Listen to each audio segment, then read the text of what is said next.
Hey, my name is Joseph Arnold, and this is the Musician's Tension Reset Lab, weekly free live online class where musicians learn how to try easy instead of trying hard, so you can play longer without tension taking over. So today, the theme is trying easy, learning how to do that. We're going to give you a really simple technique for doing that, and since it's a smaller group today, we'll have plenty of time for one-on-one help. So a couple reminders: if you are playing an instrument, turn on original sound for musicians, otherwise Zoom will completely cut out the sound of your instrument. So then today's theme, again, learning how to try easy. And this is so important for musicians. It's just so critical. We have, of course, tension issues that arise. For singers, you go for those high notes, or for violinists, it might be that tension in the left hand or the shoulder or something like that. Maybe you get tired after a while, or it just hurts, or like you're trying to do something and you complicate it, something really technical, virtuosic, and then you just get tight, and that it feels uncomfortable. You're making mistakes, all this kind of thing can be really frustrating. And if it gets bad enough, then you might even be worried, is there something wrong with my body, or do I have to cut back on my music or something like that?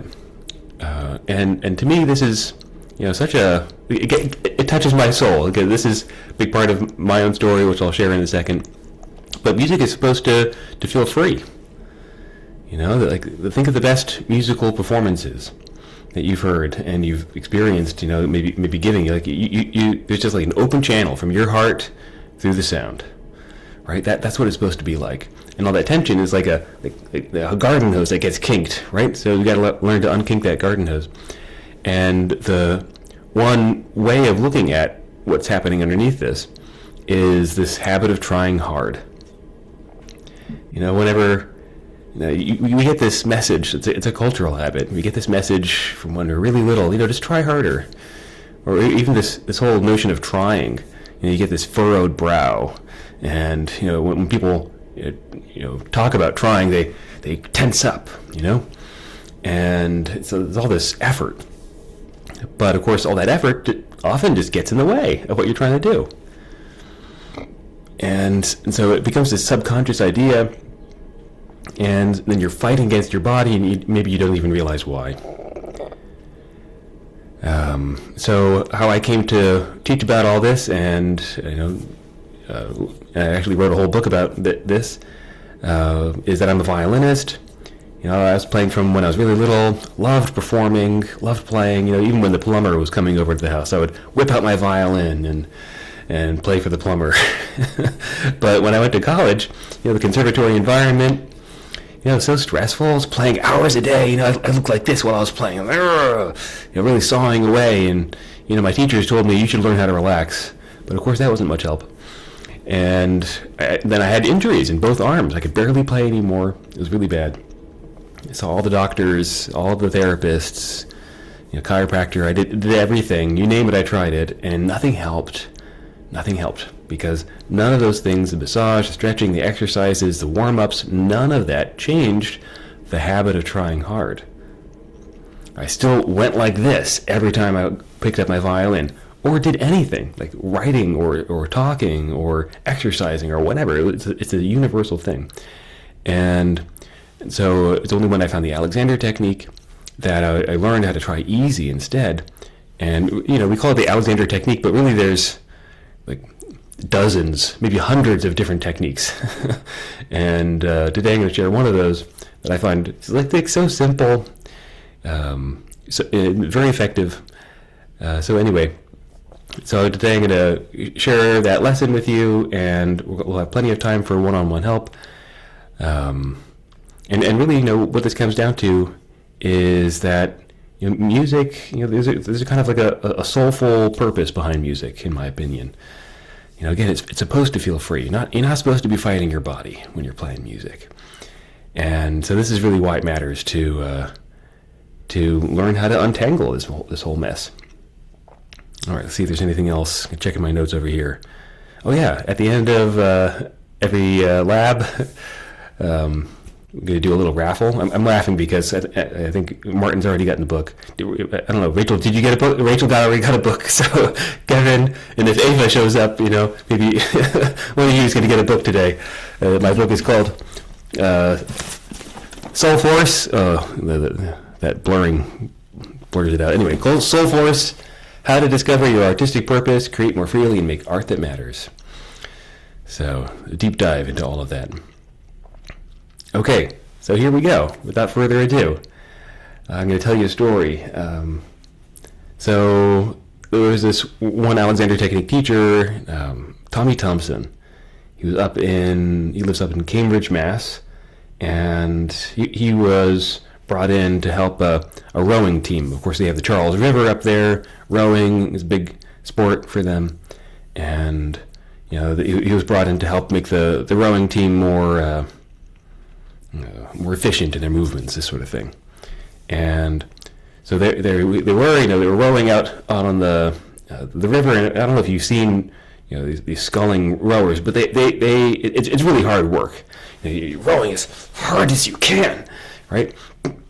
And he was seeing that and noticing that when they were doing that, they were getting all tense like this, like scrunching up, getting into turtle mode, right? And he knew that all that tension is probably just getting in the way. It's like working at cross purposes. One part of your body is going this way, another part of your body is going this way, and that's where all this tension is coming from. And so he suggested that they simply use 2% less effort. Just do 2% less. And so they tried it, and wouldn't you know, they went faster. Because instead of rowing with all this interference, they were rowing with, let's say, good whole body coordination. Their whole body became like one unified muscle, as opposed to a bunch of different muscles working at cross purposes. Another analogy is like riding a horse. If you're trying to get the horse to go, like smacking it on the rear or whatever, you don't also pull on the reins. Like all that tension is pulling on the reins, so the horse is going backwards, while at the same time you're trying to get it to go forwards. And so he explained all this.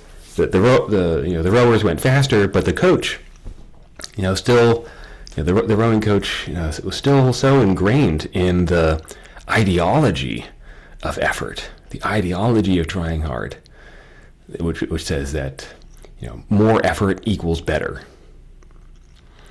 He was so ingrained in that he said, no, I can't have my rowers do that.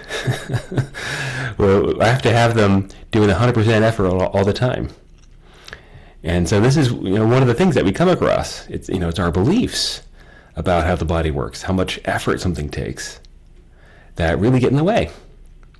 And so there are lots of ways to untangle all that, but one of the best is simply to have first-person experience. Like, when I tried easier, things actually got better. And so we're going to be getting into that today. And so I'll say one more thing about this. So another way that I think about this is like the doing mode versus the being mode. So this actually maps onto our brain anatomy. So in the left hemisphere, I don't know how much you know about this, but the left hemisphere and right hemisphere of the brains both do the same things, but have sort of different worldviews.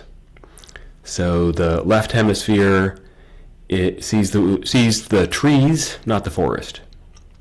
It thinks in terms of parts. It thinks in terms of steps. It's kind of literal-minded. It sees a goal and moves towards it. Whereas the right hemisphere sees the forest more than the trees, and sees the larger context of things, sees the flow of things, is interested more in being rather than doing. And let me see here. Yeah, I think that's a good enough explanation. And so when for instance, you're thinking about your music in terms of parts. This is how you know you're doing that, like in the doing mode. So you're looking at, the notes, like trying to figure out how the notes go. That's the doing mode. When you are thinking about like each body part, like how, maybe your larynx or your diaphragm, like trying to coordinate all that consciously, that's the doing mode. When you're trying to figure out this or that technique, that's the doing mode. And it has this kind of narrow focus and a sense of effort that comes along with it. And that effort is there because there's no sense of how things can sort of flow together. And so when you have your blinders on in the doing mode, your only recourse to, moving towards your goal is to sort of narrow in and push harder. Whereas in the being mode, you can sense how things are all kind of connected, and you can work with those connections, and allow rather than do. And often, the technical problems that you're trying to solve through the doing mode get resolved in the being mode, because so many of the problems that you experience technically, musically, this kind of thing, they're only technical issues on the surface, or like for a short while in your you're practicing, and because I've seen this so many times with my young violin students and so many of my Alexander Technique students. They'll be like engaged in like trying to figure out how to do this or that, technical challenge on their instrument, and then I'll just suggest that they use 2% less effort, and all of a sudden everything gets better. We didn't have to like drill the technique 10,000 times. It just happened. And this is because when you get out of the way of yourself, a different coordination system can take over. Instead of the doing mode, the being mode. And your body knows how to work, knows how to do what it needs to do it really, really well. Especially if you've already been doing this for years, like playing music. You know how to do all this stuff. And right now it's a matter of getting out of the way of your body's sort of natural coordination patterns and just letting your body do it more effortlessly that way. So we're going to try this. Today's technique is so simple. Just use 2% less effort. So we're going to do this now together. Yeah. So what we can do is, if you want, you can choose a tricky passage that you're working on, and you can unmute yourself, and then I'll ask you what you notice, and then I'll suggest, how about you do that with 2% less effort? Then we'll just see what happens. All right, so who wants to go first? I'm fine with going first. All right, Martin, let's hear it. So what are you going to play today? A rhythm track, because I've got a couple tunes that I can't play as fast as some of these younger guys. Okay, sounds good.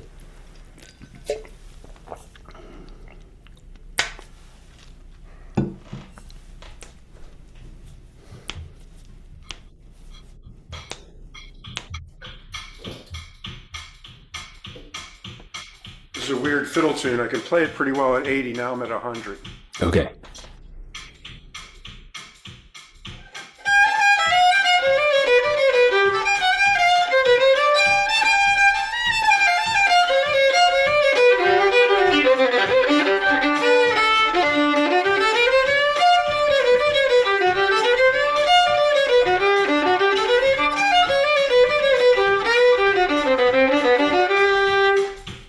So I left out the repeats, and my mind wandered at the end of the first A part.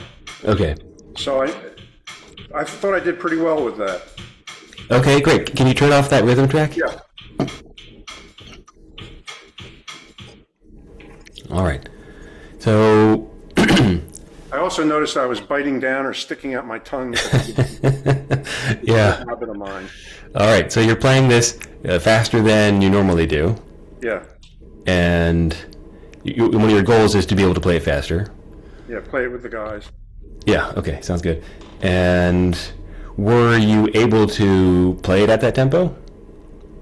No, what I did was eventually, as it came around to me, I just faked the whole thing. And it's in it's G and F, and Yeah. basically if you play G blues to it, Yeah. you fake your way through it. There's a Right, weird C right. sharp in there in the B part, Yeah. and I just kept focusing on that, and I got Okay. All right. So could you tell if you were with the metronome or not? you, when just now? Just now. Yeah, I thought I was. Okay. It was a little hard to tell because with the Zoom audio.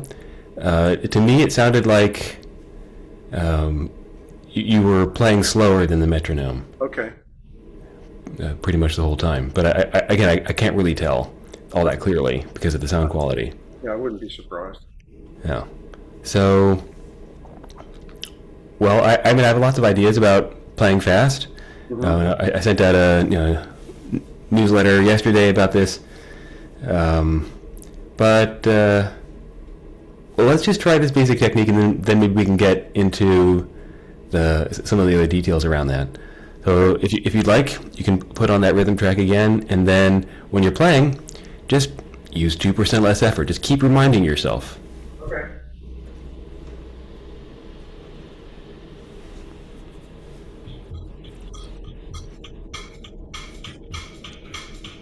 You can hear the rhythm. Yeah.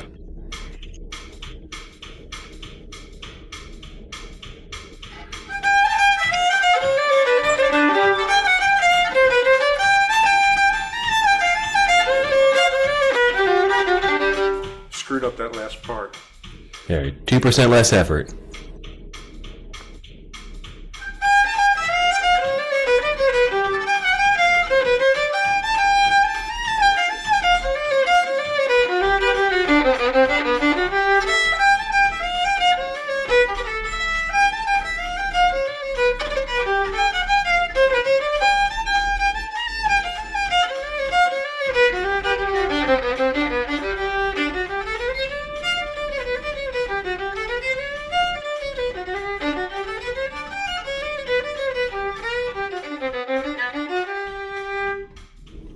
Okay, how'd that go? Better. I can tell when my brain is getting distracted. Okay. I started listening to the rhythm to think, Yeah. see whether or not I was keeping up with it. Yeah, yeah. And there's this little bowing thing at the end of the A part that I've had to think about to correct. Right. I think you're right about all the, tensing up for more effort. Yes, Because yes. that reminds me of, I played a lot of basketball in high school. Right. And it was all about, Yeah, yeah. but the best playing I had was when I was in the moment. Yeah, Forgot yeah. about all that. Okay. Yeah, sounds good. All right, so this last time, it still seemed to me that you were playing slower than the metronome, Okay. but you looked more relaxed. Like your sound quality was better. I made an effort to go, Oh, an effort to relax. That's kind of funny. get away from it. I actually made an effort. I think Yeah. it helped. I think it helped. Yeah, yeah. Well, it's funny, like the language we use, because obviously, like making an effort to relax is contradictory. Right. So you could say the intention. You were clear on your intention Yeah. to Okay. relax, right? Because again, I spent years trying really hard to relax.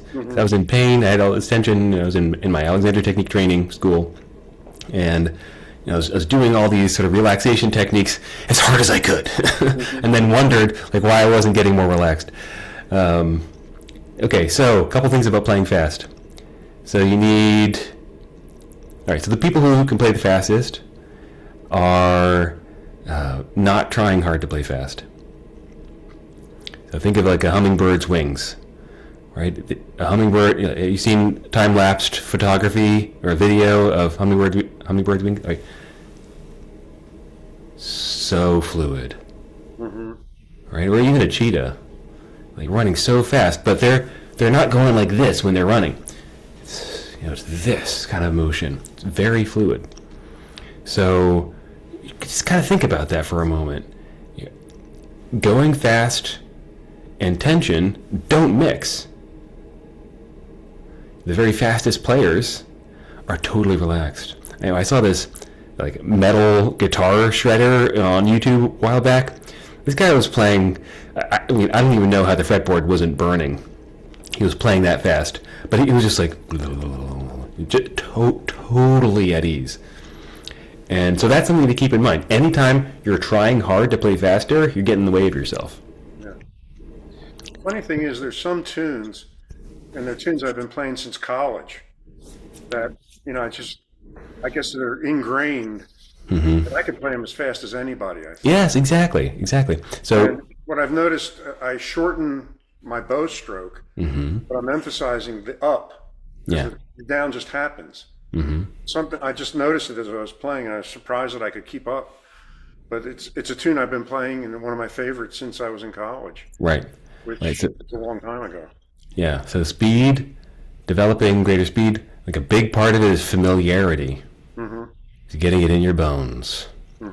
Right. And this is what most people are used to as the idea of getting faster, just doing it a million times. And that does work, except when you're pushing the tempo, or if you have unconscious tension habits, then you're slowing yourself down.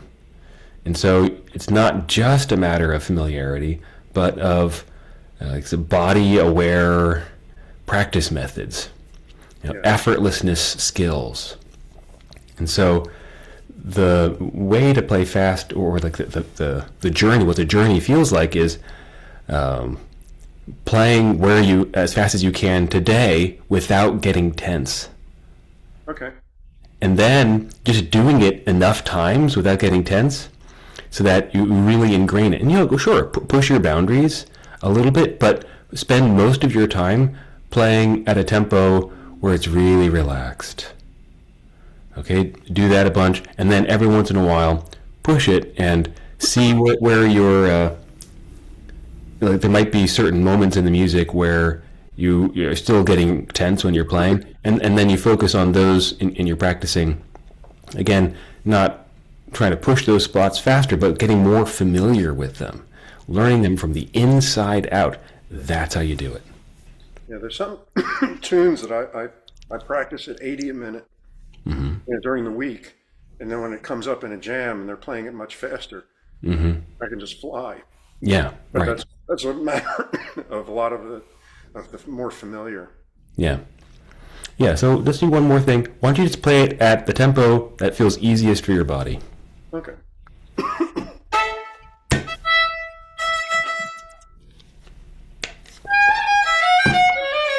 Ugh.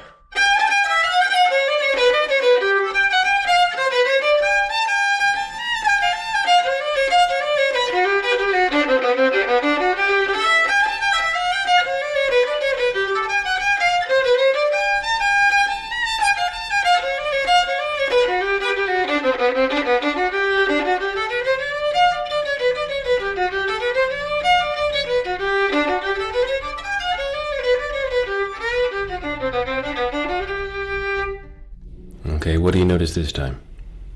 I still had moments I think I was pretty tense. Yeah. I still think you're playing it. Excuse me. That was faster than your body's really able to.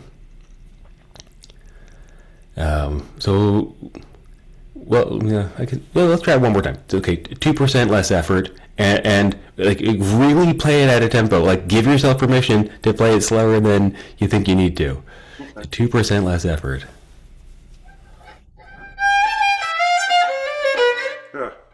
Slower, Martin, slower. Da da da da da da da da da.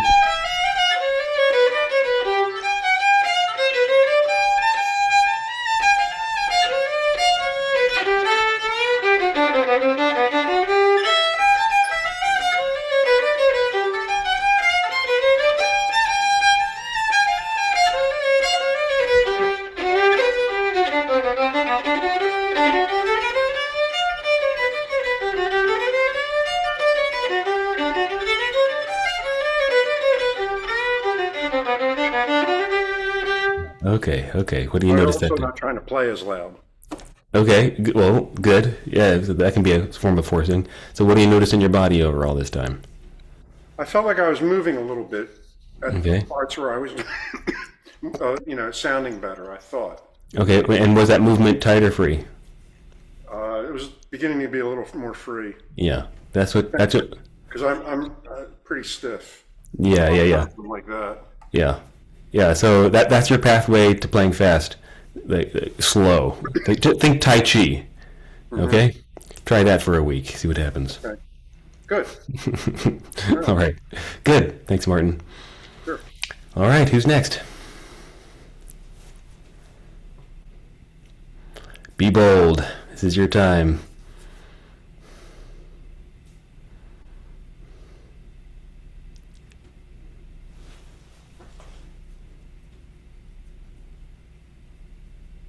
All right, I'll give it a try. Thanks, Rachel. Go for it. So what? I'm in a hotel room and I don't have a stand, and so anyway, I think I'm gonna stand. Maybe I can sit. We'll see. Okay, so I'm still working on this Brahms trio that I'm gonna be coached on this weekend. There's a lot of it's in B major, so there's a boatload of sharps, a Hmm. lot of good stuff in multiple positions. So I'm working on this sort of triplet pattern, which well, as a violinist, the higher up the fingerboard you go, the closer those intervals are. And I have a little teeny hand, but I still, kind of struggle with intervals. So I'm working on this pattern. I've tried about 1,000 different fingerings. Sometimes I'll do something for a week and then I come back and go, "Oh, you idiot! You should have done that in second position or fourth position, whatever." So I think I have the fingering that I like. So we'll give this a try here. Okay, sounds good.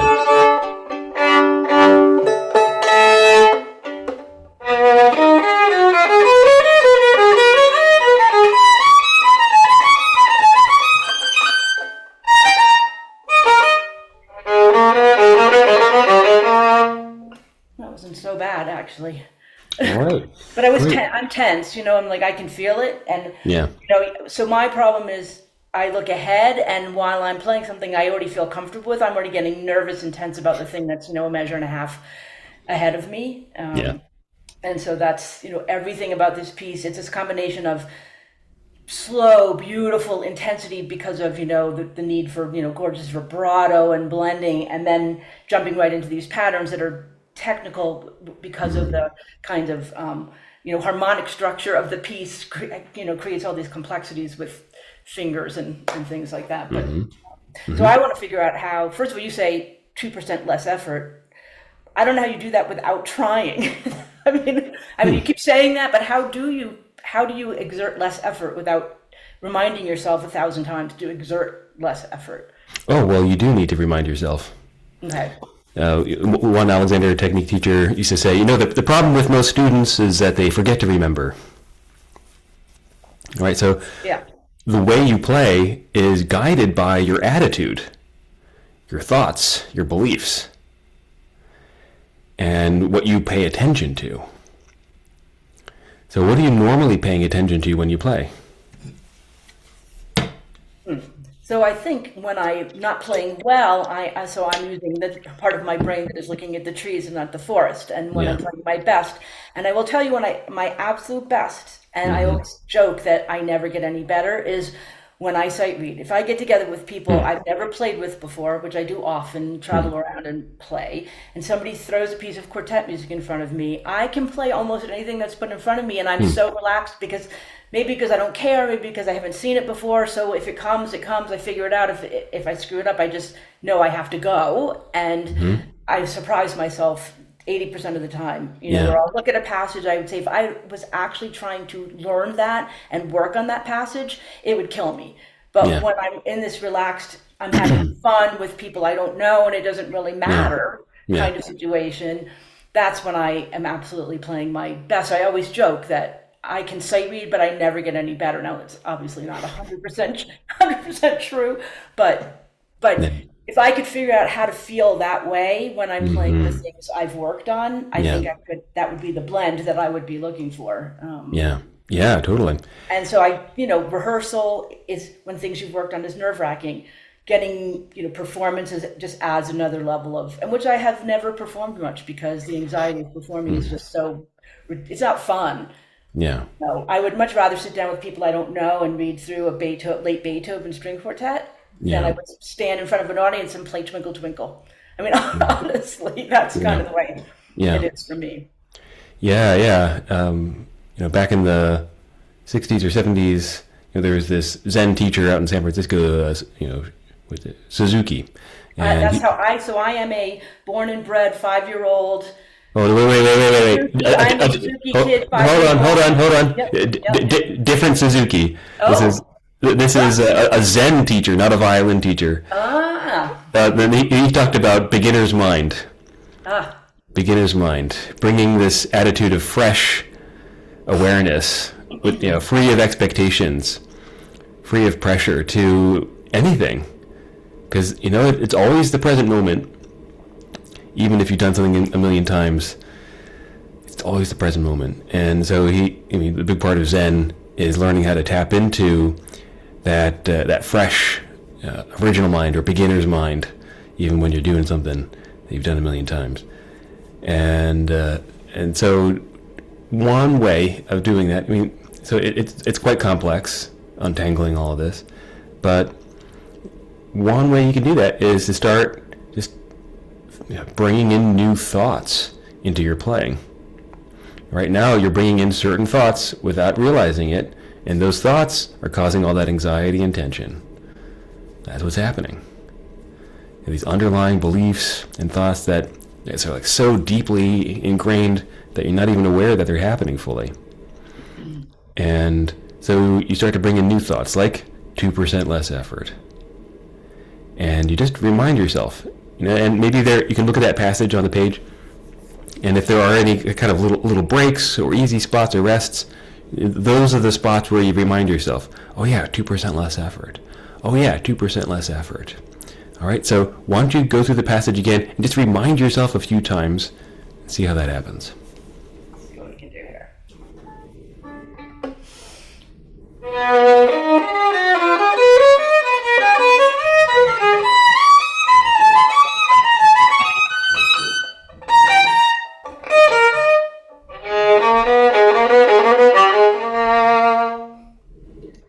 Oh, that sounded a lot better. Felt more relaxed. And there are a few spots where first position A string, I can take a second to remind myself to relax. Yeah. Yeah, exactly. Cool. And so this is like a core effortlessness skill right here. It's like keeping that intention and like feeding it in little by little throughout the whole piece. Because otherwise you just get into that old rut. You need to unstick yourself. All right. Can you try that today in your rehearsals? Absolutely. Yeah, I'm going to practice that way today. I'm going to try not to overdo it. I kind of feel like I'm at that peak of practice readiness to go play in front of other people. Awesome. So just take an hour today and try not just to pick the parts that I've had trouble with and get the relaxation in there, and then hopefully Perfect. I will remind myself of that in the morning tomorrow. Yeah. See how it goes. Yeah, put a little sticky note on your stand, or Oh, that's a good idea. or wear a rubber band around your wrist or something to remind yourself. Yeah, like your dad's not listening, so you don't have to worry about it. That's a story for another day. Yes, indeed. Good. All right. Thanks, Rachel. Thank you very much. All right. Anybody else want to go? Sing a little passage? Do something? Avenson, just going to watch today. All right. Kevin, you want to sing something? Okay. Awesome. I wasn't planning on it, but okay. Good. Be brave. Okay. So sing something that's a bit challenging. Something that's challenging. Mm-hmm.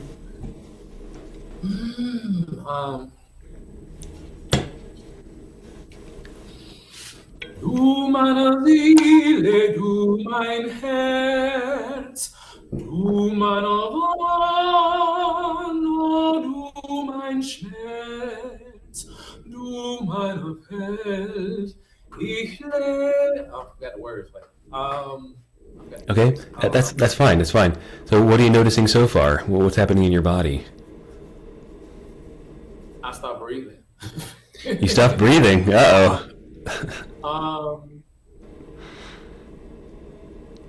No, I wasn't supporting the sound. I wasn't supporting the sound. That was the biggest thing. When I first started, I was, but then about the second measure, I would stop supporting the sound, and Oh, that's been an issue when I'm having to ascend. That's been one of my issues, and that's one of the reasons why I've been mostly singing in the chorus and not so much soloing in classical, I see. specifically Sure. because I tend not to support when I'm ascending for some reason because I'm trying to keep things light, but I still need to support the sound. Okay, so I'm not clear on what supporting the sound means. Um, Meaning your sound is grounded from like all your muscles, your abdominal muscles, your back muscles, everything should just be grounded down. And so when you're breathing, everything should kind of go out, not think everything is going. I'm trying to think how to describe it. Yeah, grounded means a grounded sound, meaning everything is supported. The sound is supported, so you won't hear the waver in the voice. Like sometimes you hear a wobble or certain things in the voice because the sound is not grounded, it's not supported. Right. Okay. So walk me through how you do that. Okay. Well, number one, stop tensing up. Okay. You just breathe in naturally. It should be a thing where you're breathing in and you're letting the notes go. Breathe in, notes go. Not breathe in, hold, and notes go. And that's been one of my issues. And that also causes the disruption in the sound to where it's not supported. Okay. All right. So the reason I'm asking about this is because a lot of singers have a lot of different ideas about what that means, like what support means, and a lot of times, support often has this sort of notion of that you're doing something in your body to support the sound, right? And often what that means is holding tension, even in a subtle kind of way. And I notice people like bracing their back in a certain way, or like sucking in their belly or whatever, and none of that helps. You look at little kids when they scream and yell, like, they're not using any effort. They're not tightening up like that. When they're singing, it's just so free, and Yeah. right. And I'm sorry. I'm sorry. Go ahead. Yeah, just gonna finish the thought. So oftentimes, of course, like something like operatic singing, there are techniques to be used, but it often takes like some reframing of what that technique means to be able to achieve like I don't know, a more holistic, free kind of support. So how did any of that land with you? Yeah, everything you said was spot on. I noticed a difference when I started taking like chorus in high school. Before I could just sing anything, it was just free, it was natural, like I could sing all the vocal parts with no problem. I just love singing. But once I started learning technique, that kind of it always was a battle for me. Trying Yeah. to find the technique thing. It's like, oh, how did you do that? It's like I don't know. I was just natural. I was just sing, breathe, and Yeah. that was it. But once I started, I guess, basing things on what's right Hmm. all the time Yeah. and not finding the balance between, Yeah. of course, you need a certain technique to do certain styles of music. Yeah. And the fun of it just kind of went to 10%, and then the rest was just technique. So I've always been Yeah. battling with this thing, Right. balance. Yeah. Yeah, right. Only 10% fun and mostly technique. That's no fun. Right. Yeah. Right. So So I've been, you go ahead. so in ending, Hmm. what I started doing now is going back to musical theater and just singing things is just fun and help me relax more Good. to help me find my balance with the classical music now. That's what I've Sure. been trying to do. Even incorporate more R&B again because I stopped doing all those things and just Sure. trying to protect the classical. Okay. All right. Well, that makes a lot of sense. So I'll just share a little bit about how I think about the relationship of technique and enjoyment and this kind of thing, and mastery. And then we'll try your passage again. So, I wrote my book. It's called Soulforce. And like, what is Soulforce? It's that creative energy that's in part of everybody that that gives you the chills. That it's like the thing that brought you to the music in the first place, the thing you most want to express. It's the thing that audiences want to hear from you. Like no matter what you're singing or playing, they want to hear your soul force. Even if you're just playing Twinkle Twinkle, if there's soul force coming through, man, the audience is going to be so engaged. And so any definition of mastery has to involve, for me, has to lead to that soul force coming through better. But the problem is that most of cultural ideas around technique actually get in the way, because we become so narrowly focused on the technique, the mechanics. We get in that doing mode only, and then that causes all the problems that we're talking about here today. And so the question is how to get back to the being mode. In that, one way of thinking about it is that technique is like a raft. Once you get across the river, do you carry the raft around with you? No.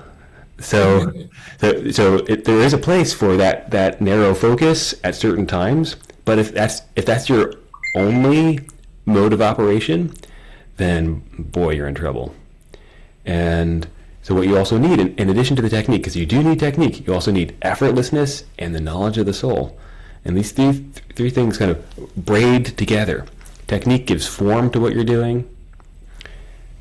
Effortlessness lets technique flow, and also opens a channel to the knowledge of the soul, what you have inside you that wants to be expressed.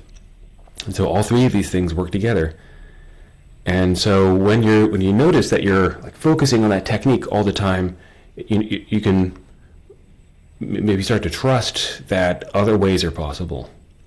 And even with something that's highly virtuosic, like coloratura, vocal technique or whatever, you can still, if you bring in the effortlessness and some opening a channel to your soul, your heart and soul when you're singing that, then even that can become more fun. And that's really the point of something like coloratura. It's supposed to be fun. Like, ooh, listen to that, right? And if you're focused on that, like tunnel vision on the technique, it's not going to be fun for you or the audience. It doesn't matter if you're getting all the notes right. Right. Right. So I explain all this because it's really helpful to have like a larger context. Really helpful to start like reframing how you think about your approach to music, and sort of recontextualizing what we're doing here. So why don't you do that same passage, just with 2% less effort, and let's just see what happens.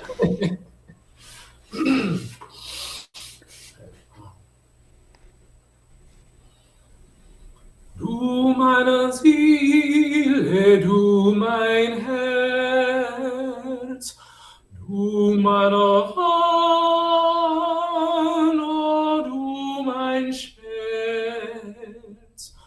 du meiner Held, in der ich schläfe, mein Himmel, du, darein ich lebe, oh, du mein Grab.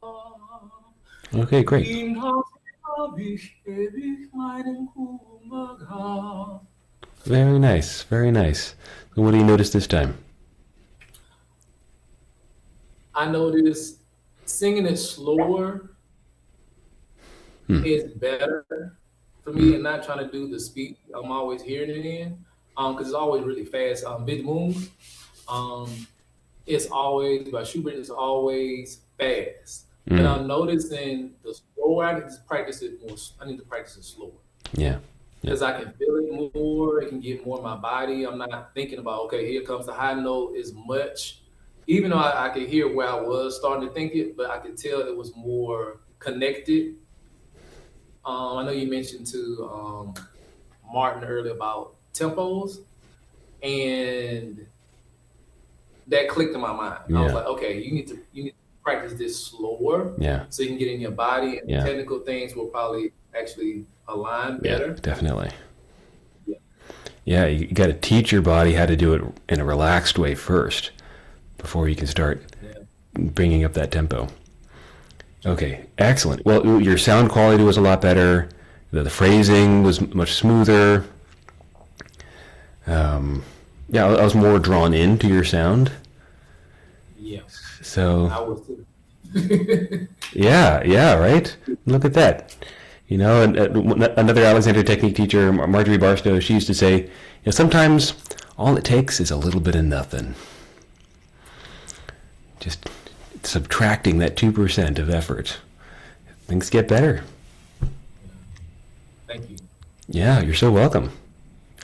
Okay, good. Well, we're coming at the end of our time here. Thanks so much for joining, new timers, Kevin and Ava. Maybe next time. Well, Ava, what do you play? Just want to get to know you a little bit. I play the guitar. You play the guitar. All right. So next time, if you're feeling bold, you can bring your guitar and maybe I'll help you out as well. Okay. But thanks for joining. Okay. Okay, so couple items, and then we'll do the raffle, and then we'll call it a day. So I offer this, lab as like a free class, and I'm very happy to do that. I love teaching this, and I'm sure you can tell I have a lot of passion around it.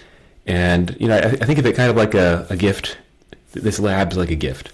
It's not exactly the same thing as free, because with a gift there's a give and take. There's a gratitude that can happen, and so if you feel touched by what we did today, if you found it useful, then I'd gladly receive something in return.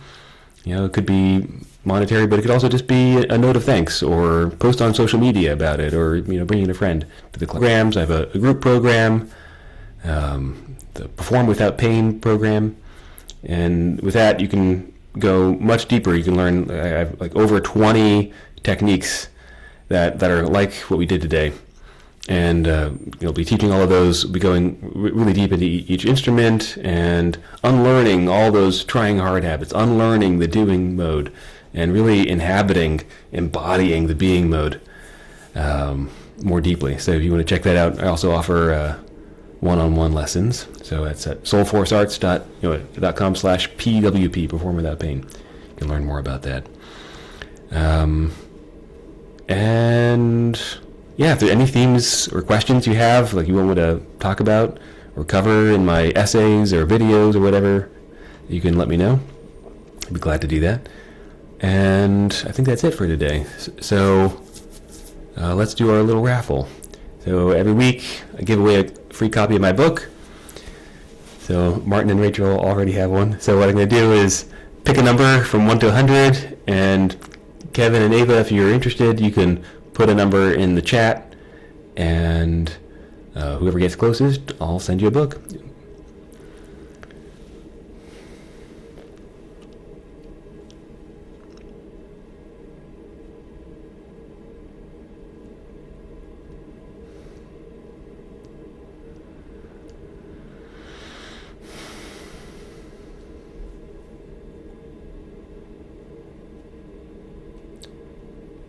Oh, Ava, are you typing in, Ava? Is that what's happening?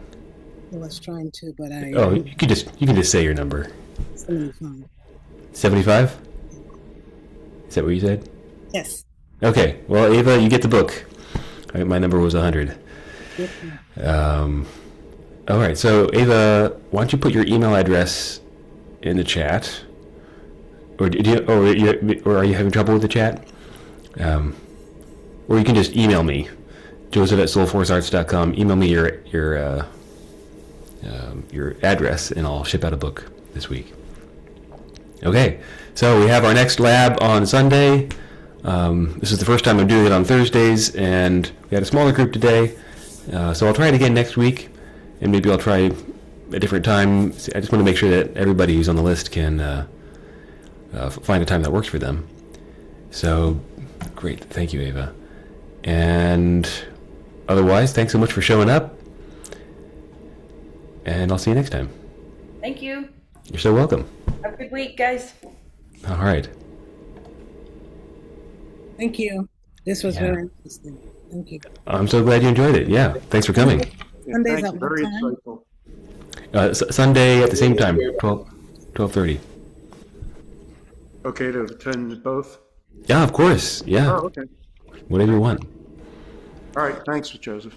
Okay, sure thing. I'll see you all soon.